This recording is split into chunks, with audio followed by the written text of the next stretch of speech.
Hello guys, good morning. जय नेपाल, राधे राधे सबैजनालाई। आरामै हुनुहुन्छ होला, मलाई पनि ठिकै छ। एउटा सानो कुरा चाहिँ के भन्नु मन लाग्यो भने आज यो राम थापाले एउटा गीत गाएको थियो कि बुझ्नेले कुरा नबुझेपछि मनमा त पिर पर्ने नै भयो, यो मन त त्यसै मर्ने नै भयो भन्या एउटा गीत सुन्नुभयो होला सबैजनाले। त्यस्तै हो अहिलेको ट्याक्स छ नि, ट्याक्स यो 3% के अहिले प्रधानमन्त्रीले फिर्ता गर्नुभएको ट्याक्स चाहिँ के थियो भने उनले अर्थमन्त्री डाक्टर स्वर्णिम वाग्लेले अलिक धनी नेपालमा चाहिँ नि धनी मान्छेले र धनी मान्छेले चाहिँ नि उपचार प्राइभेटमा गराउँछ, धनी मान्छेले चाहिँ नि आफ्नो छोराछोरी पनि प्राइभेटमा पढाउँछ, अलिक धेरै पैसा तिर्छ के।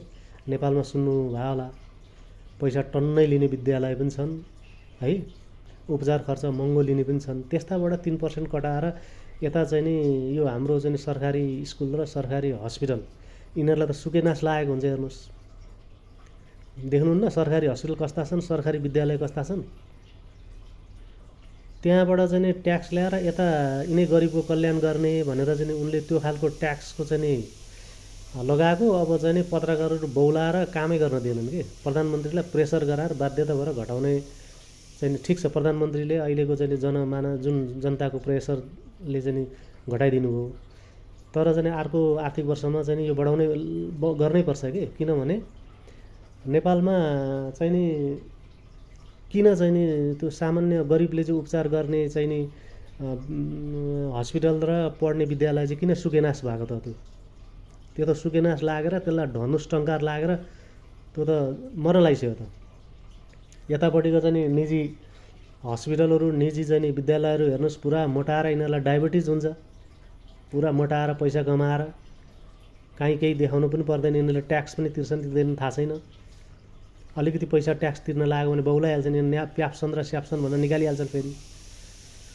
त्यो भएकोले गर्दाखेरि अहिले अर्थमन्त्रीले ल्याएको सिस्टम ठिक थियो के, त्यो सिस्टम फलो गर्नै पर्थ्यो। अब डायस्पोरा चाहिँ नि उनको चाहिँ नि कति विश्वास मान्छन् अब बाहिरको मान्छेहरूले। डायस्पोरा ल्याएर चाहिँ त्यो बोन्ड नेपालमा चाहिँ नि बाहिर चाहिँ नि जुन लगानी भएका पैसाहरू, बाहिर चाहिँ नि वैदेशिक रोजगार या विदेशमा भएका नेपालीको पैसा ल्याएर त्यहाँ गर्न सक्यो भने त राम्रो कुरा हो। अनि अर्को कुरा, नेपालले चाहिँ नि इन्डियासँग चाइनासँग एकदम क्लोज फ्रेन्ड भएर जानु पऱ्यो क्या। आफ्नो उत्पादन सामानहरू चाइना पनि पठाउने, इन्डिया पनि पठाइदिने, उनीहरूलाई बिन्ती भाउ गरेर चाहिँ नि हाम्रा उत्पादनहरू चाहिँ नि उता बाहिर तेस्रो मुलुकमा पनि पठाइदेऊ भनेर उनीहरूलाई चाहिँ कोअर्डिनेसन गर्नुपर्छ के। जस्तो नेपालको सिमेन्ट, नेपालको कपडा, नेपालको कागज पहिला यिनीहरूलाई चाहिँ उद्योगहरू जगाएर उत्पादन गरेर अनि चाइना सरकारसँग इन्डिया सरकारसँग रिक्वेस्ट गरेर उनीहरूसँग राम्रो सम्बन्ध बनाएर चाहिँ पुरै माल चाहिँ बाहिर भेज्नुपर्छ के, नभए पैसा आउँदैन फेरि। सकेसम्म व्यापार त्यसरी लगाउने हो कि उता तेस्रो मुलुकमा चाहिँ नि माल पठाउन सक्नु पऱ्यो के। युरोपतिर, अमेरिकातिर, अफ्रिकातिर पठाउनु पऱ्यो नेपाली प्रडक्टहरू, बल्ल इकोनोमी आउँछ के। नभएदेखि कहाँबाट चाहिँ नि अनि राम्रो होला त। त्यो भएकोले गर्दा उत्पादनमा ध्यान दिनु पऱ्यो। सिमेन्टी फ्याक्ट्री, कागज उद्योग, कपडा उद्योग, अनि अर्को के छ अब यो उद्योगहरू के, अब चुरोट उद्योग, चुरोट कारखानाहरू, यिनीहरूलाई चाहिँ यिनीहरूलाई चाहिँ ल्याउनु पऱ्यो कि, जगाइहाल्नु पऱ्यो एकदम चाहिँ नि। त्यो के गरेर जगाउने, अब चाहिँ नि जगाउने भन्नाले अब इन्भेस्ट गरिदिनु पऱ्यो।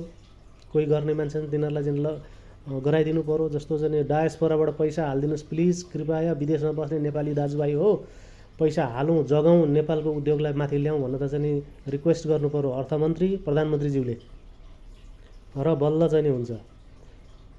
त्यो भएकोले गर्दाखेरि अब प्रगति गर्ने, उन्नति गर्ने हो भने पहिला नेपालको उद्योगलाई चाहिँ नि लानु पऱ्यो क्या माथि। अनि इन्डियासँग सम्पर्क गर्ने, राम्रो सम्बन्ध गर्ने, हाम्रो पनि सामानहरू चाहिँ नि बेचिदिनु पऱ्यो, हामी पनि बेच्छौँ, बाहिर देशमा कन्ट्याक्ट चाहिँ नि गर्नु पऱ्यो होइन।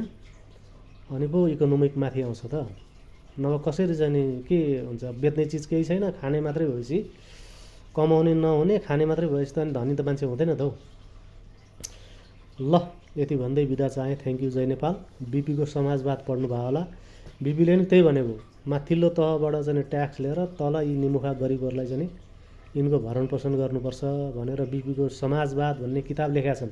राम्रोसँग पढ्नु, त्यहाँ धेरै कुराहरू लेखेका छ के। ल बाई।